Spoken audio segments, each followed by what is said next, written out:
Hello everyone and welcome to Mishnah Minutes. In this video we will be learning Mishnayos Berachos, Perek Beis, Mishnah Gimel. This video, the learning of this Mishnah is dedicated as a schus for my sister-in-law, Miriam Liba Bas Tavira. She should have a refuah shalema b'mehera. The Rabbanan Shalom should grant her arichas yamim v'shanim in happiness and good health. This Mishnah is going to discuss several halachas pertaining to the saying of Kriya Shema. So the Mishnah begins. If somebody says the Kriya Shema, but he does not say it loud enough so that his own ears could hear what he's saying. So he says it very quietly, and he himself cannot hear the words that he is saying. The Tanakama says Yotza. He's Yotza, the mitzvah of saying Kriya Shema, despite the fact that he said it so quietly. Rabbi Yosi Aimer Lo Yotza. Rabbi Yosi says that you are not Yotze. The Rav explains that Rabbi Yosi darshans the word Shema, Shema Yisrael, hear Yisrael. Rabbi Yosi learns that word Shema teaches me that you have to be able to hear what you are saying. The Tanakama disagrees, and the Gemara says that the Tanakama uses the word Shema to teach us a different halacha of Kriya Shema. Now, despite the fact that the halacha over here follows the shita of Rabbi Yosi, that one is Yotze even if he says Kriya Shema very quietly and he can't even hear himself. Still, if you take a look in Shulchan Aruch, in Archaim, Siman Samach Beis, Siv Gimel, you'll see that the halacha is that lechatchila, one is supposed to say the words of Kriya Shema loud enough so that he can hear them. If he does not, he is Yotze, but lechatchila, one should say them loud enough so that he can hear them. Next halacha. Kara v'loy dikdek ba'isi yoseha. If somebody reads Kriya Shema, but he is not careful to enunciate all of the letters of the words clearly. The Rav gives an interesting example. There are some words in Kriya Shema where the last letter of one word and the first letter of the next word are the same letter. For example, V'hayu hadvarim ha'eleh asher anochi mitzavecha hayom al livavecha. So al ends with a lamed, and levavecha begins with a lamed. It's very easy to read those two words together, especially if you're in a rush. Al levavecha. So did I say two lameds or one? Did I say al levavecha, or is it al levavecha? In that case, I was not careful to enunciate one of those lameds clearly. So kara v'lo dikdek ba'isi yoseha, somebody read the Kriya Shema, but he did not take the care to enunciate each letter carefully. Rabbi Yosi Aimer Yotza. Rabbi Yosi says you are Yotze, you're Chiyuv of saying Kriya Shema. Rabbi Yehuda Aimer Lo Yotza. Rabbi Yehuda says you're not Yotze. Now over here, the halacha follows Rabbi Yosi, that you are Yotze b'diavad. Again, if you look in Shulchan Aruch, Archaim, Siman Samach Beis, Siv Katan Aleph, you will see that the halacha is you are Yotze if you're not careful. But again, lechatchila, you are supposed to be careful.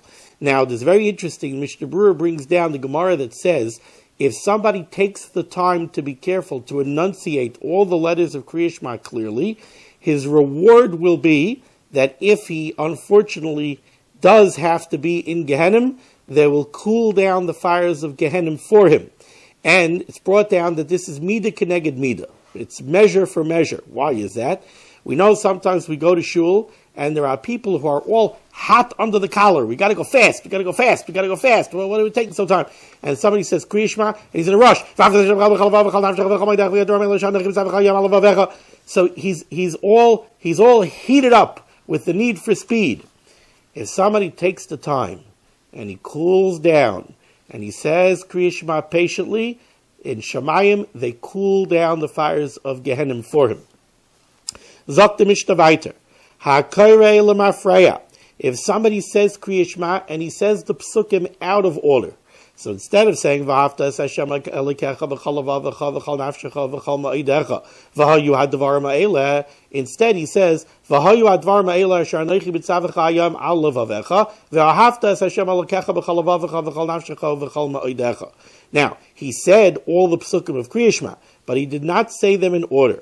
So, if somebody reads the psukim of Kriya Shema out of order, lo yotza, he is not Yotze. He does not fulfill his obligation to say Kriya Shema, because we learn out from a pasuk that the psukim must be read in the order that they are written in the Torah. Now, if you remember, we said that the different parshias, the different chapters of Kriya Shema, are not in the order that they're written in the Torah. The different chapters are in a particular order that we explained in Mishnah Beis, why the parshias are in that order. But the individual psukim of the individual parshas must be read in the order that they appear in the Torah. Kara v'ta, if somebody reads the Kriya Shema and he makes a mistake, and specifically the type of mistake that the Mishnah is referring to is he's reading the Kriya Shema and he forgets where he's up to. Unfortunately, this person is distracted. He's saying Kriya Shema, he knows it by heart, so he's saying Kriya Shema, and then suddenly he realizes, I don't know where I'm up to. I really don't know where I'm up to. Kara v'ta, if somebody read Kriya Shema and he made a mistake, Yachzar l'makayim shetah, he should go back to the point at which he made the mistake. What does that mean? So the Rav explains. Let's say you know that you just finished one of the parshas of Kriya Shema, but you're not sure which. I know, I just finished. I just said, well, that's not the end of the second chapter. The end of the second chapter is after L'man Yirbu Yemechem V'mei Malo Adam Asher Anochi Mitzavach HaYom. So if somebody finished a chapter, but he doesn't know which chapter he finished, he should go back to the first break. He knows he finished a chapter, but he doesn't know, did he finish the first chapter or did he finish the second chapter? So he should go back to the first break between two chapters. He should go back to the end of Ve'ahavta, and he should start V'haya im Shemaya.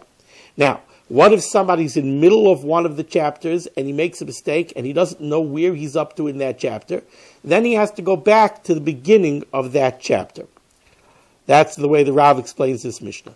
Thank you so much for joining me for the learning of this Mishnah. I hope that you will join me for many, many more Mishnahs to come. Have a wonderful day. Be well.